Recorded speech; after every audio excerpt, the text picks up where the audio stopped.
பார்க்க போகிற ரெசிபி ஹோட்டல்ஸ்லாம் சைவ மீல்ஸ்லாம் வாங்கும்போது கொடுக்கக்கூடிய முட்டைக்கோஸ் பொரியல் தான் பார்க்க போகிறோம். இந்த பொரியல் ரொம்ப டேஸ்ட்டாக இருக்கும். எப்போவுமே செய்கிற முட்டைக்கோஸ் பொரியலை விட இது கொஞ்சம் டிஃப்ரெண்ட்டாக இருக்கும். டேஸ்ட்டும் நல்லாயிருக்கும். இப்போ முட்டைக்கோஸ் பொரியல் எப்படி பண்ணலான்னு பார்க்கலாம். அஸ்ஸலாமு அலைக்கும். வெல்கம் டு ரியா சமையல். பேன் ஒன்று வச்சுருக்கிறேன். பாசிப்பருப்பை வறுத்துட்டு பச்சை வாசனை போக வறுத்துட்டு ஒரு அரை மணி நேரம் ஊற வச்சு வச்சுருக்கிறேன். இப்போ இந்த பருப்பை இந்த பேனில் போட்டுக்கலாம். 50 கிராம் பாசிப்பருப்பு எடுத்துருக்கிறேன்.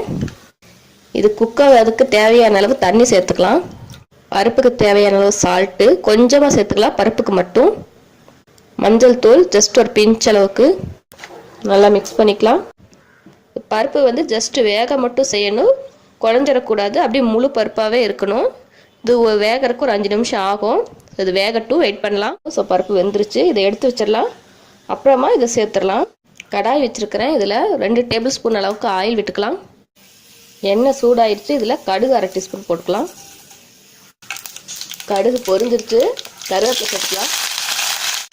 2 காஞ்ச மிளகாய், ஒரு பெரிய வெங்காயம் கட் பண்ணி வச்சுருக்கிறேன், இதையும் சேர்த்துக்கலாம். வெங்காயம் வதங்கட்டும், வதங்குற வரைக்கும் வெயிட் பண்ணலாம். வெங்காயம் வதங்கிருச்சு. இப்போ இதில் முட்டைக்கோசை சேர்த்துக்கலாம்.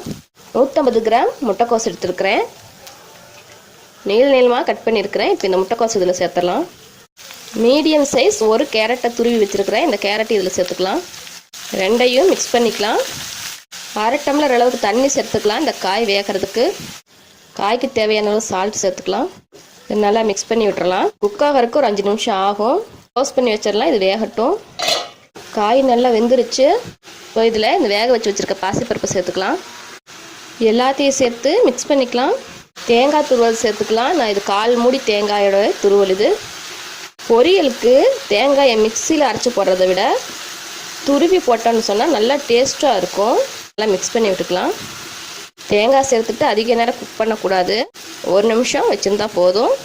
ஸோ இது ரெடி ஆகிடுச்சு. இதை ஆஃப் பண்ணிடலாம். சப்ஸ்கிரைப் பண்ணுங்க, அப்படியே பக்கத்தில் இருக்க பெல் சிம்பிளையும் கிளிக் பண்ணிடுங்க.